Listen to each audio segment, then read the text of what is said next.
Hi, everybody. Welcome to another episode of Talking Timepieces, where we talk about watch collecting and horology. Um, Today, I was going to talk about tachymeters and telemeters and pulsometers and some other watch functionalities because it's part of some of the things that I was talking about when it comes to new features, new things, the kind of things that I was expecting to see, in the marketplace because I think we're really entering an era of the mainstream watch, year of the micro brand. A lot of people got burned at the luxury level, and also there's not a lot of interesting stuff happening at the luxury level as well. Um, The new white Speedmaster, for example, could be used as an example of interesting new stuff out there, but it's also an example of how something as simple as just changing the face color of a watch can make a big impact, because um, same case, same movement, everything. It's just not a black face, it's just a white face, they swapped it out. Now, the new white face is beautiful, and it's got applied indices, which are always nice. Um, the important thing there is it's an interesting variant in a well-beloved watch that has a lot of history, and there have been other white Speedmasters, most notably, um, the Apollo 13 Snoopy, uh, which is probably another reason why this one is quite, anticipated, uh, happily applauded upon its arrival because it, gives people something interesting. It gives people something, different. It reminds us of, beloved products that the, company made that the white face reminds us of. And there are some other things out there that have been going on. As far on the micro brand side, Depensel came out with something very interesting. That was nice. Uh, I don't know if the new Grand Seiko dial varieties are representative of more availability of interesting designs as a new thing, or because Seiko has always been um, doing things. Seiko has always had multiple colors and multiple patterns and different designs. That's one of the nice things about Seiko is that there was a lot of variety within their product range. You could get interesting pieces with different dial colors, different patterns. I mean, just look at the variety that you can get Seiko 5 watches. So when you think about color and variety and patterns and watches, um, some of it has always been going on, and some of it is very, very new. I think you're going to see a lot more of the new, interesting, different things because it is getting less expensive to do more complex manufacturing, and yeah, the product is able to have more flexibility and availability because it has the opportunity to be made in a more flexible manner, giving the manufacturer the ability to offer that variety to you. So like I said, the new white Speedy isn't necessarily an example of this new variety that is being made available, but I think the new fossil chronos are. I think the whole issue of the new Young Hans chronoscope, and Seiko just came up with a whole family of divers, as well as a whole family of new pressages that have different color patterns and different dial textures and the like. So I think some of it is, legacy watch manufacturing and varieties offered because some of these are being offered by companies who are known for offering color variations, but some of them are new micro brands, and some of them are more interesting varieties within companies that we weren't seeing a lot of variations out of. But that's why I was thinking this whole thing with, say, for example, the Junghein's new chronoscope having a telemeter on it, and a tachymeter on it. I figured, well, let me explain what a telemeter is and what a tachymeter is, and that way we all know what the heck we're talking about here. And then I'll talk about some of the things that maybe we'll see some variations within all of that, especially now that Breitling's bringing back Universal Genève, because um, a tachymeter is about time and speed. A telemeter is about time and distance, and a pulsometer is about time and heart rate. And ironically, today, most sport and luxury chronos are tachymeters. The Speedmaster has a tachymeter. Quite a few chronos have a tachymeter. Even relatively luxurious chronos like the Zenith El Primero Chronomaster. So now some sports chronometers completely eschew any kind of a scale, like the Cartier Santos XL Chrono doesn't have any scale. And the thing I was saying interesting is, hey Carter, how's it going, my friend? Um, the interesting thing about that is when luxury watches first started sporting second hands and started doing things involving more precise timing beyond just telling you the time of day, they were initially targeted at doctors. Watches that had a prominent small second or a prominent center second um, with markings were sold and marketed to doctors to use with their patients in a professional manner.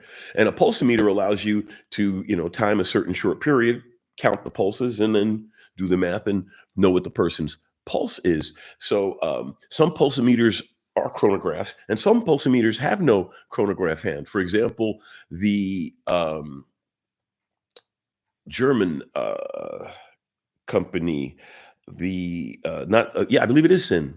Zinn's got a telemeter built into their helicopter rescue watch, and it's just a series of marked spaces for the center second. So if you're reading the center second, you could then wait until it comes to an appropriate start point and use it to time someone's pulse without having to worry about using a chrono and start stop, and all your hands might be busy saving someone's life.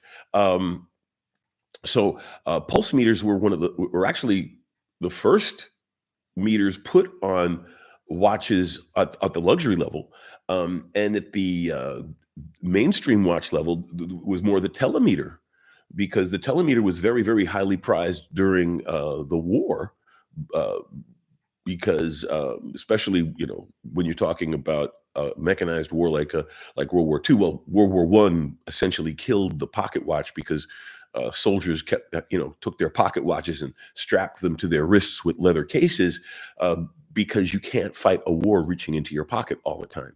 And so they used when they had a telemeter scale. When they didn't, they had to memorize, but you still needed a timing device to make it accurate. But a telemeter scale basically, if you say, for example, you can use it with lightning. You see the flash, you start the telemeter. When you hear the thunder, you stop the telemeter, and that tells you how far away the lightning is. Now, if it was artillery, it would tell you how far away the artillery is. So whenever you have a sound related distance um, artifact that you want to time, like if you see a factory in the distance and you see steam from the whistle going, you hear the whistle, you stop. That's how far away the factory is. So telemeters are very useful when it comes to real world observational information. Um, how far away is that locomotive? Can you hear the whistle? Boom, you know how far away the locomotive is with your telemeter. Lightning, how far away is the storm? Is the storm getting closer to us or farther away from us? Time the lightning bolts. Um, Pretty much anything. You could use a telemeter in an industrial process if you can hear how often the things are going by. But then that's one of the things you can do with a tachymeter as well, because the tachymeter, which is the one that has become popular amongst us. Oh, hey, B-Matic. Hey, first time. Glad to see you. Glad to have you here. And so, I was saying, so tachymeters, which are now the de facto thing to put on a chronograph, um, are more for racing. And but then again, that makes sense because racing is a glamorous sport and the glamorous watches and um, a tachymeter is actually quite functional if you race cars or horses or race anything for that matter. And like I said, you could also use it for things involving industrial processes and timing and distance and speed and things of that nature.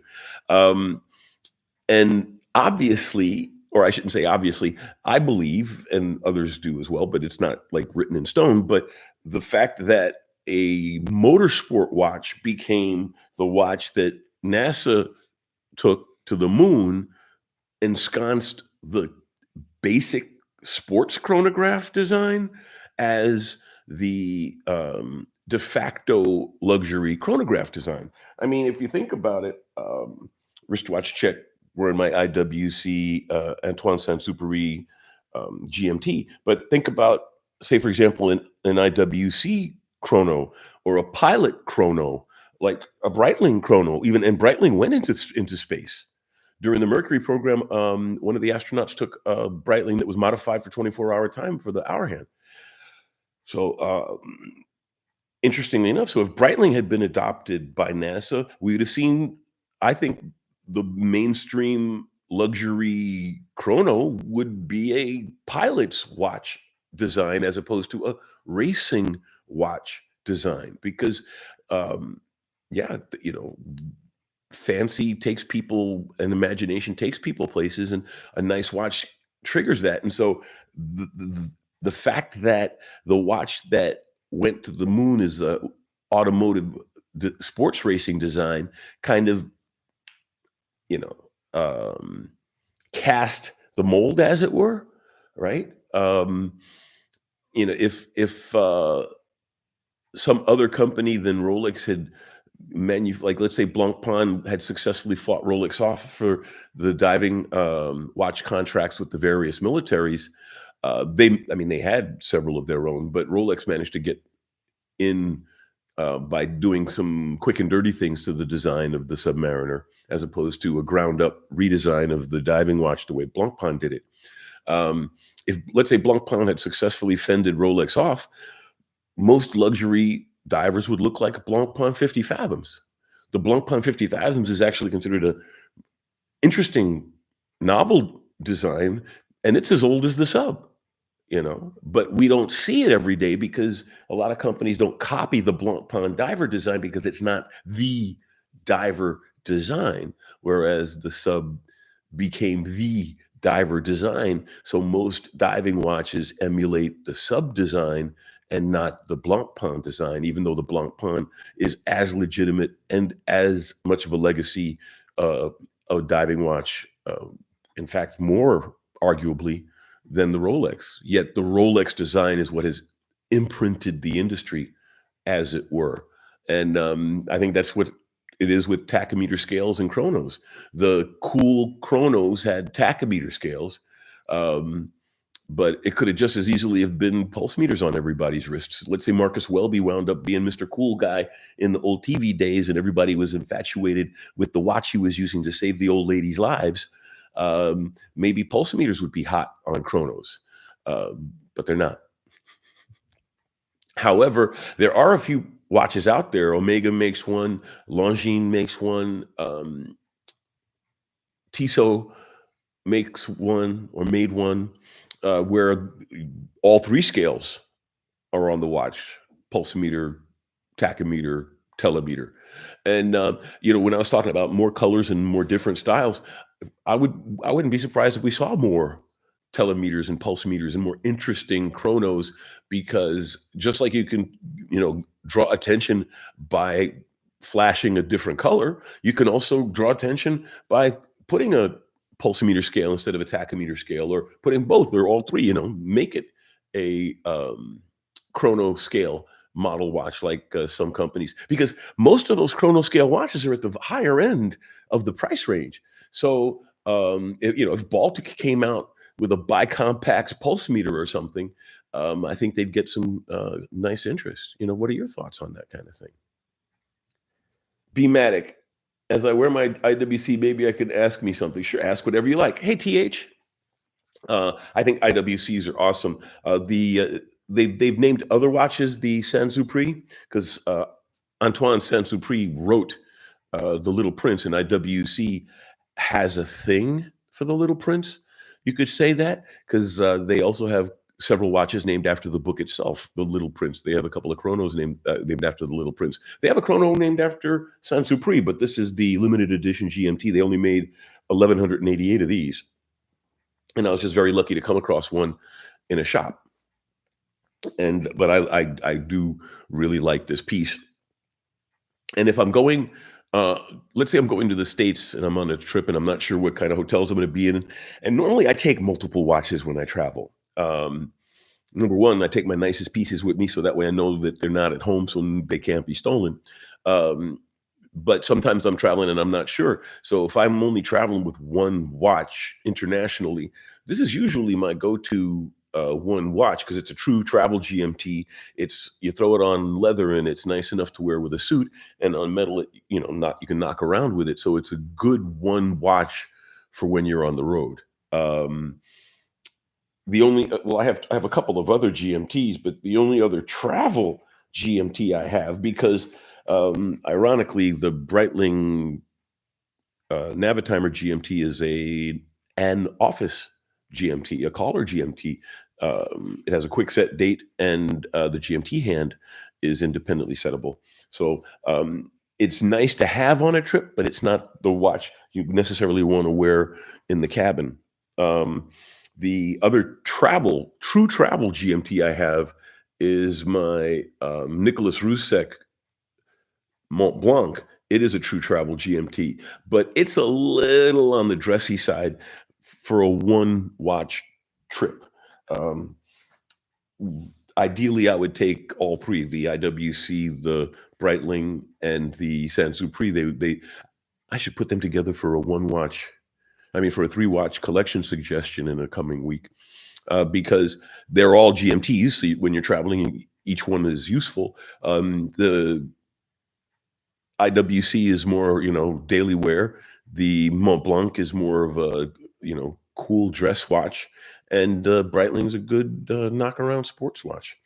But the GMT, I think that's one of the things that we've talked about in the past. That's one of the first things that blew up um, in the year of the micro brand. As I'm looking forward to this year, which actually started last year when both Seiko and Miyota came out with inexpensive GMTs, which are now being picked up by all of the micro brands. Now you could get a really good GMT for 500 bucks or less from a micro brand, and it's going to have the Seiko in it, or you get a good one for about 800 to 1,000, and it's going to have the Miyota in it. The Miyota is slightly more expensive, but then again, the Citizen, the Miyota movement is a travel GMT movement, and the Seiko 5 movement is an office GMT movement. I mean, they're both true GMTs. When people say true GMT, they're referring to a travel GMT, but a true GMT is any GMT where you can independently adjust the hour hand and the GMT hand. Travel GMT, you can change the local time hand. Office GMT, you can easily change the GMT hand. So I think we're going to see a lot more of that. We're going to see way more GMTs. I think we're going to. Well, we've already seen a lot of chronos because the Seagull movement's out there for a lot of the micro brands to use, and it is a nice movement. It's based on the old Venus chrono, and it is a column wheel uh, chronograph. It's a well designed chrono, and it's a hand wound. And Venus sold it to the Chinese because they wanted to migrate to automatic chrono movements, but there was nothing wrong with the design that the Chinese bought and now build as the Seagull 1963. Um, that's a great movement, and you're going to see. I think. Well, we already see, like I said, a lot of micro brands are already using that. Um, I I'm curious to see what the next watch complication that will become more mainstream because Christopher Ward's Bel Canto that gave us a really nice inexpensive sonnery. It rang once on the hour. We may see more of that kind of thing, sonneries. I would love to see a repeater. Um, but this just to have that, just for Christopher Ward to make that sonnery was a big thing. To make a true repeater at an accessible price, I think the Chinese would have to do it. Nobody thought they could make a tourbillon, and now they make decent tourbillons. I went ahead and I bought the one that everyone's buying, the Ajlocker, who knows how to pronounce the company's name? But this tourbillon, I really, really like it. It's a nice piece. I've looked at other Chinese tourbillons in the past, and this one is very well made. You really don't see the tool marks you see on a lot of Chinese movements where screwdrivers have slipped or they haven't really put the pieces together as nicely as they could. You could tell that they really took their time, trouble, and effort to do a good job putting this together. The pieces look nice. The finish is of a high level, and we're talking about $800 here. I got it on Amazon. So I would not be surprised to see more interesting functionalities come down to a lower price, like maybe annual calendars. I don't know if ironically, when Patek made the first annual calendar, it had more parts in it than their perpetual calendar model. But now companies do it very elegantly. The Rolex Sky Dweller, very elegant annual calendar mechanism. Um, so maybe we'll see more of that. Interesting complications. Then again, there are some interesting complications that I don't believe enough companies are using well. Frederic Constance put out a couple of really nice moon phases.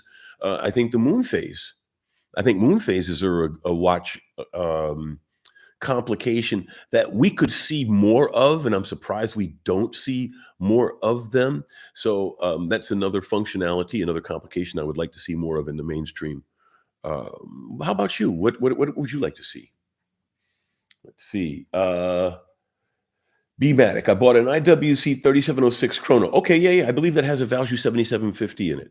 From 2004. First owner. What's my opinion? Is it the pyramid bracelet worth buying to upgrade the watch? It's my first and will stay for a long time. Well, frankly, if you think the bracelet looks good on the watch on you, then get the bracelet. But you don't have to get a factory bracelet to get a good look on your watch, although it doesn't hurt. For example, this is the factory rubber on the Polaris. It's nice to have something that fits the case well. But then again, for example, this is an aftermarket blue alligator strap, but it really, really works on this Zenith Chronomaster, right? Sometimes nothing but the factory strap will do. Some watches just either won't fit, but that's a different issue. But some watches don't look good if they're not on the factory. But then again, the factory can cost an arm and a leg. That's why I keep the Santos on a Milanese, because it works on a Milanese, but this is an aftermarket Milanese. The factory bracelet for this thing cost over $1,000. The factory bracelet for the factory metal bracelet for the Polaris is $2,200. The rubber's 300 and change. Sometimes as a watch collector, I feel like they're taking advantage of us, but what are you going to do? So I mean, I'm very big on swapping bracelets around. This came on a leather, but I think on the Milanese, it brings out more of the techie aspects of the piece, makes it look a little bit more polished and tooly. But your mileage may vary. I would definitely see if I could go to a shop where they have have that watch on that bracelet if it's possible, and see what it looks like. But otherwise, if you really think you like the way it looks on your wrist, get it. because as you pointed out, if you're going to keep the watch, uh, every strap or bracelet you have changes the opportunities to wear the watch, and it allows you to wear it in more situations with more different outfits, because it is a fashion accessory as well as being a personal time accessory. It doesn't hurt to have a little bit of fashion variety in your watch collection. Hey, Neil, how's it going? And Armando, nice to see you all. We're about halfway into, half an hour into the show. Um, like I said, I didn't have that much that I wanted to talk about today, but I did want to really, explore that whole idea of what kind of watches will we see more of now that I think now that the luxury bubble has, I wouldn't say burst because everyone keeps talking about how, oh yeah, you can get this Rolex for under retail, and then they show you a watch that retails for 97 and it's available for 95. Um, that's not insignificant, uh, or but that Air King's still going to cost you eight, and it retails for less than that. That Datejust is still going to cost you around 9, and it retails for less than that.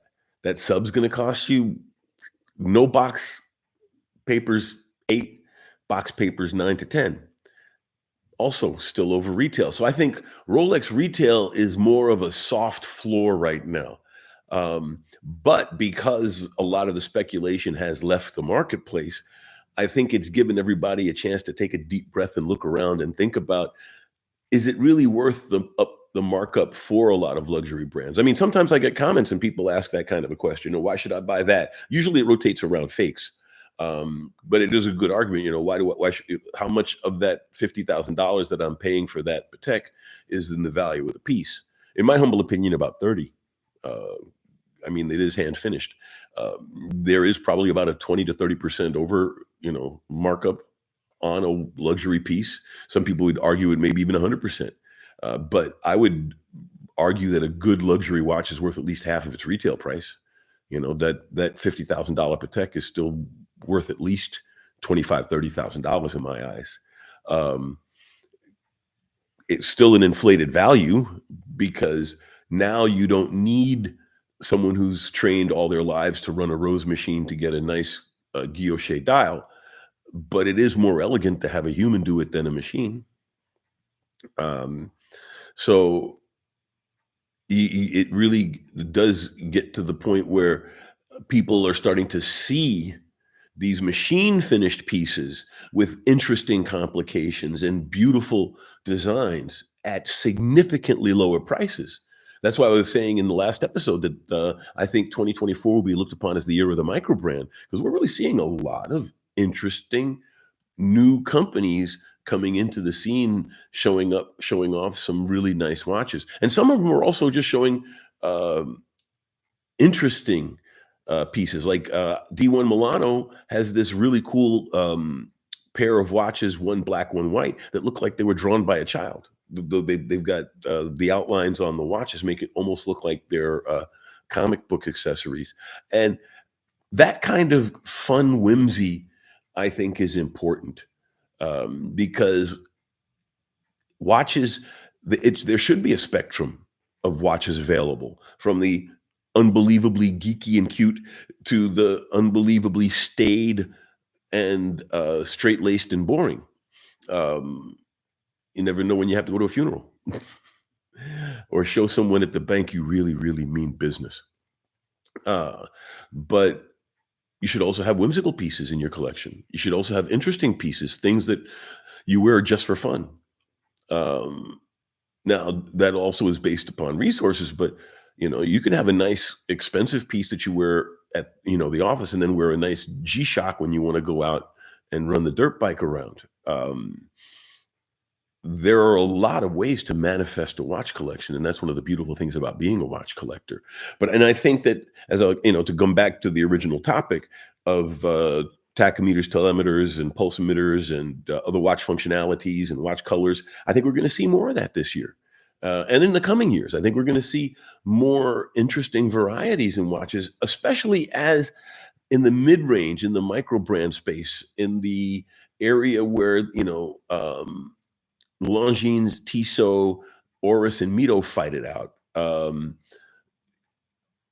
In the 500 to $1,500 watch space, I think you're going to see a lot of really interesting new pieces because the tech is allowing manufacturers to do more with the watch, and the need to differentiate yourself, the need to rise above the noise and show people something interesting. Well, like in the case of the age locker, there are a lot of Chinese tourbillons out there, a lot of micro brands using Chinese tourbillons, but age locker put together this in their own design skeleton tourbillon, and it's getting a lot of traction. I mean, I picked it up because I saw some other nice reviews on it, and I realized, wow, this is actually a really nice piece. Which reminds me, I'll have the review on this probably this week or next week because I have been wearing it and thinking a lot about what I want to say about it. And I'm going to say some interesting, actually, mostly nice. It does have a weird feature that I'll show in the review that I think is kind of funky, but you'll have to watch the review to get that. Uh, let's see. B-Matic. We'll try some things. Hard to find the OG pyramid bracelet for sale, and it costs around $1,000. Well, exactly. That's why I say the Milanese is my go-to aftermarket metal bracelet because it usually fits most watches, is available in most sizes, and it's a nice, clean bracelet design that fits the wrist well and breathes a little bit. It's not bad for hot weather. And yeah, if you want to put a metal bracelet on your watch but not break the bank, get an aftermarket Milanese. And different companies make different levels of quality. So the expensive ones aren't necessarily the better ones, but don't get a cheap one because you're not going to be happy. But a good Milanese is going to run you $60 to $100 for a good Milanese. So give a Milanese a try. And of course, NATO for hot summer days or just when you want to feel sporty, and a leather strap for more business and more dressy situations. If you've got a watch and three straps, you got three different watches, in my humble opinion. Let's see. B-Matic. Rolex Explorer can be bought now unworn from 2004 for $300 or 300 euros over retail now. That's crazy. Well, yeah. So, like I said, retail is going to pretty much be the soft floor for Rolexes because it's not going to drop much below retail if you can't get that watch. Because if you can't get that watch, why sell it for less than retail? Because the person isn't going to walk off and buy another watch at that price. So that's why I say, you're not going to see a lot of variation from retail on used pieces. They may be willing to even go down. They if they've owned and enjoyed the watch for a couple of years, they may be willing to sell it at retail right now in the current market. Because right now it's a buyer's market for Rolex. May not be that way in 5 years. So buy now and hold on. And the prices may not go up a lot, but I mean, just general market pressure, slow and slow, they're going to go up and they're going to go up in value over time anyway. But right now, it's a buyer's market for Rolex, in my humble opinion. But the nice thing about that, as I was saying, I think it's putting a much needed downward pressure on a lot of the upward price pressures on watches. I mean, the new white faced Omega Speedmaster is going for 8 and change. I can remember when you could buy a Speedmaster for 5,000 at retail. Um, so the softness in the gray market for luxury watches, I think, is going to bring a much needed downward pressure on luxury watch prices. Because, like I said, that's why I think a lot of people are going to move towards more mainstream brands and to play more with micro brands, because the alternative is to drop a significant amount of money on a watch that's not necessarily that interesting. In the case of the Speedmaster, it is a beautiful watch. But I mean, when you think about a black faced Datejust is about as plain Jane a piece as you're going to find, and you're going to drop 9K on that thing. You know, get a Tissot Gentleman, looks a lot like it. Not It's not an homage or a well, it could be maybe homage, but it's not. They're not trying to be a Datejust clone. It's just a metal bracelet, date wheel, three-handed watch. Um, buy that for 1,000. Get the silicium with the silicon hairspring, and spend less than 1,000 on that. Buy a really nice um, field watch. Get like a Hamilton khaki. Drop 500-600 on that, and get yourself, something, a nice elegant dress watch. But then I would go vintage and pick up something from the 50s or 60s, something really nice and slim and elegant, maybe in a 36 millimeter, because a suit you can get away with a smaller watch. I would never wear a 36. I shouldn't say never, but I wouldn't wear a 36 in day-to-day wear, but I'd wear a 36 with a suit because it's supposed to be discreet and slide under your cuff and all that other cool stuff.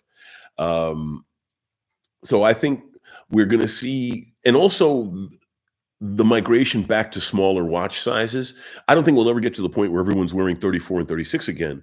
People are going to wear things that fit their wrist better, but a lot of people don't need big, chunky watches. 42 will become, I think, the upper level, upper limit again. Maybe 44 on the outside. And we're going to see mainstream watch sizes drop back down to 40 millimeters, 38 millimeters, give or take. My Globemaster, I believe, is a 39, which is a really nice go anywhere, do anything piece. So I like the fact that all of these things are happening to the watch market now, and they're increasing the variety of what's available and what's acceptable to be worn. The migration back to smaller sizes, and the softness in the Rolex gray market means you can go back to picking up a 36 millimeter vintage Datejust again for like 3,000.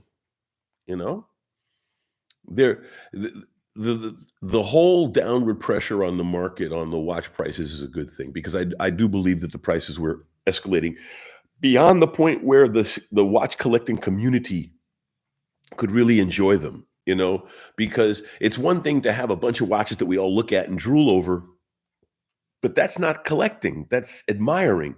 The community, it has to be a vibrant community. The companies have to sell watches to, more than 3 people. And I do believe that the watch industry is resurging in the sense that you do see more young people wearing watches casually. You still see a lot of smartwatches. But I think one of the things that are going to help regular watches is the explosion in smart rings. I'm going to get a smart ring myself. I got a finger free, a couple. And I'll wear a smart ring, so that way when my friend says, well, I wear my smartwatch to track this, this, and this, I'll say, well, I got my smart ring to do it. I can wear whatever watch I want. So I think the desire for people to express themselves, and watches are a simple, relatively easy way to express yourself. You buy a piece that expresses your philosophy. And I mean, and there are watches that you can pretty much show any design, style, taste. Buy a Studio Underdog watermelon. There are some really funky designs out there. And the Studio Underdog's got that Seagull 1963 column wheel hand wound chronograph movement in it. So it's a funky looking watch, but it's also got a nice movement in it for the price.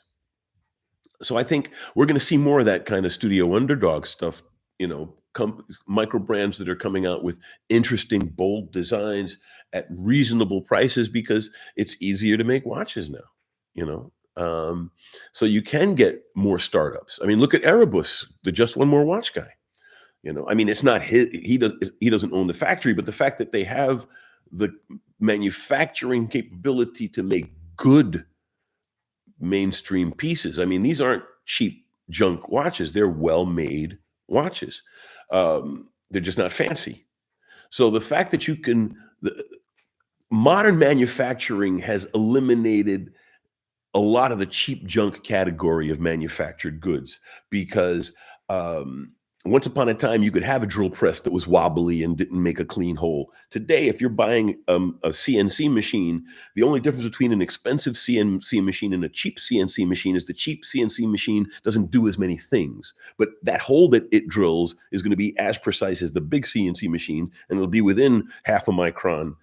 So those things, the things that are most important to watches, like tolerances, can now be addressed relatively inexpensively with machine tools. Whereas as recently as 20, 30 years ago, you needed a human's hand at the final stages to make sure that those pieces actually really did fit each other. Companies like Frederic Constant now today make some very, very high horology using machine finished parts, machine finished cases, machine finished everything. So they're able to do it at significantly lower price points. So I think this whole aspect of us migrating to um, a more modern manufacturing environment is also helping antique technologies like mechanical watches by allowing them to be made at lower costs. And those costs, in the case of the micro brands and in the mainstream brands, they're passing those savings on to you. In the case of luxury brands, they're keeping the money for themselves, but that's understandable because they're luxury brands. I always joke how much of that money is inside that Louis Vuitton bag. Leather is leather is leather to a degree. I mean, yes, those bags are better finished, but as people say,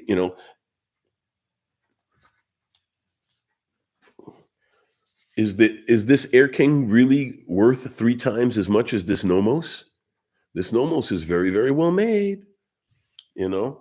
And so I think we're going to see more people say, wait a second, let me get that Nomos Neomatic instead of that Rolex Air King, because that Neomatic's only going to cost me 4K, beautifully made, does all of the stuff the other fancier one does. And so I think we're going to see more and more of that. We obviously people are still going to want to buy luxury pieces, but I do believe that the micro brands and the more mainstream watches are gonna have a renaissance. I mean, look at Longines. Longine's crushing it right now. Tissot, same thing. These are those are companies that 10 years ago nobody would have cared about at all. They went through a heyday, and then during the quartz wars, they got quiet and they were dormant for a long, long time. But they woke up and now they're going gangbusters. They really are making watches that people want to wear. The new Longines with the power reserve in it, the dress piece, is getting a lot of attention from a lot of people. And like I said, it doesn't have to be Longines to get attention at the mainstream price points. These micro brand pieces like this Asia Locker Tourbillon, or the Studio Underdog Watermelon, or Baltics pieces. Yeah, I do believe that this is going to be the year of the micro brand. I mean, it kind of started last year with inklings the year before that, but I would say this whole surge of micro brands has only really been in the last few years. There always have been micro brands around, of course, and some of them are well-established micro brands. But we're really seeing a lot of micro brands. I mean, I read off a list of 2 dozen micro brands in one episode, and I didn't even scratch the surface. For every one I read, I remembered 2 others I didn't think to put on the list. So there are a lot. There are at least 30 to 50 watch companies out there making reasonably priced watches. In the $500 to $1,500 range, you've got companies like Shinola in the United States, micro brands. I think we are seeing a real. I wouldn't call it as renaissance is a little bit of a bold word, but an uptick in new watch companies, new designs, new watches in general, and I think that's very good and healthy for the marketplace. And like I said, the softness in the gray market is I think is going to put a needed downward pressure on luxury watch prices, maybe keep them under some reasonable growth rates. Oh, let's see. Nomos should shorten their lugs a little bit. They are long lugs, aren't they?